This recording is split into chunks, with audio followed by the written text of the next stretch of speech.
Okay, this is the big one, Ableton. Woo, I'm excited. Okay, here's what we're gonna do. We're gonna run click and the iPad. I will walk you through how to set that up from a blank slate. Just know it gets easier once it's set up the first time, which it will be. So, just to give you a quick rundown, this is Ableton. This is the program I use to run tracks. It moves in a linear fashion, so if I hit play, that playhead is the sound. Very basic. To move around, this motion zooms in and out. This motion, 2 fingers, will slide it around. It's zoomed in right now, but that slides it around. You can also use this little tab up here. Does this feel like blurry to you? This tab right here also zooms out and moves around if you need it. There are 3 buttons here: stop, play, and record. Don't worry about record, don't touch it. Here's the way Ableton works. It's weird. Play will play. If you hit stop, it'll stop. If you hit play, it will play from when the playhead last started.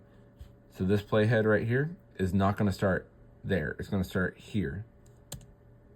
So no matter how many times, which means if you have it starting at 5, you hit play, and for whatever reason you have to stop your playback, as soon as you hit play again, it's gonna start from 5.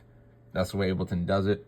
It is what it is. That is just something to keep in mind. The playhead always plays where it was last started until you select a new spot to start, and I'm just clicking. Wherever that little cursor is, that's where it starts. Luckily, that's not something you're gonna have to deal with normally, but it's just a good thing to know just in case. Okay, a few things up here. This is your beats per minute for the session. This is changeable by dragging up or down. This is the time signature. You can change that by clicking up and down. Make sure this is off. This is Ableton's internal click. Sounds horrible through the speakers. I would avoid it. Also, 184 is kind of crazy. Let's turn that down. This button, just make sure you can follow the cue. So if I zoom in a lot, playhead just kind of does its own thing. It just goes. If I re-enable this, it centers and follows. Pretty basic. Okay. This right here, if you can see that. There we go. This is your track information. So, the part that matters. External out. 1 is where the click is going to be. If it's on 1, it's only in our ears through the click track. If it's 2, it's in our ears and it's also in the house through the loop. So if it's click, make sure it's 1, always. This shouldn't change from time to time, but who knows. This is your volume.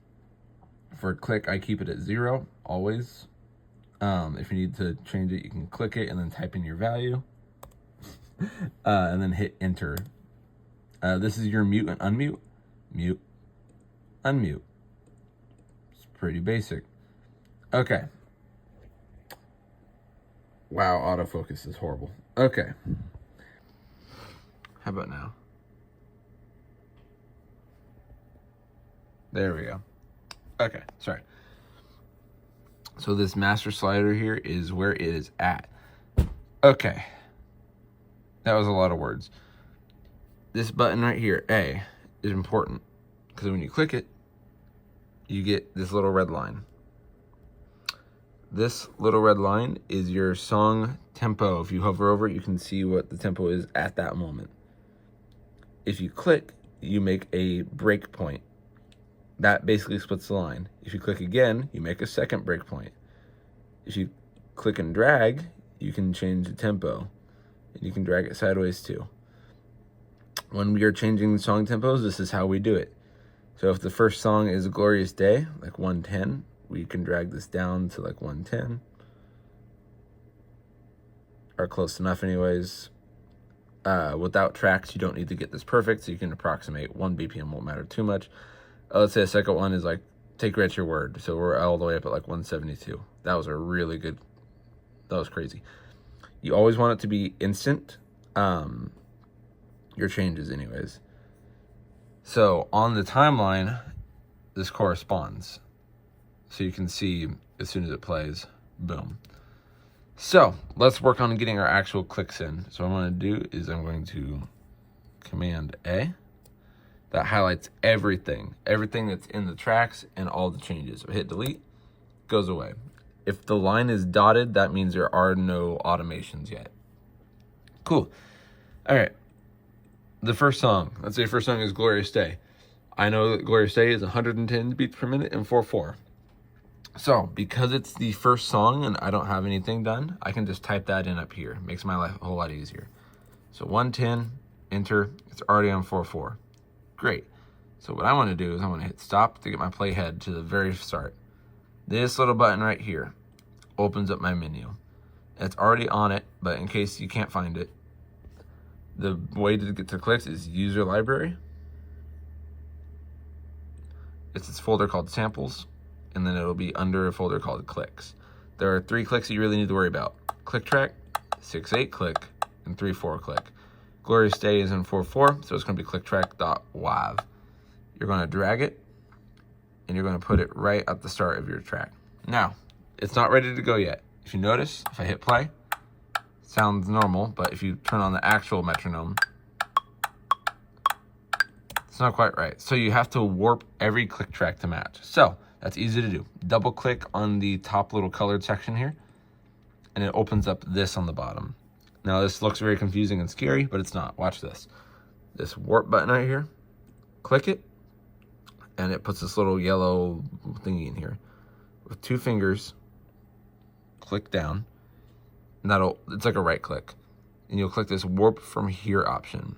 And if you notice, as soon as I click that, it's lined up perfectly with the grid. So now when I play it, it's perfect. Now, this is a bit slow for Glorious Day.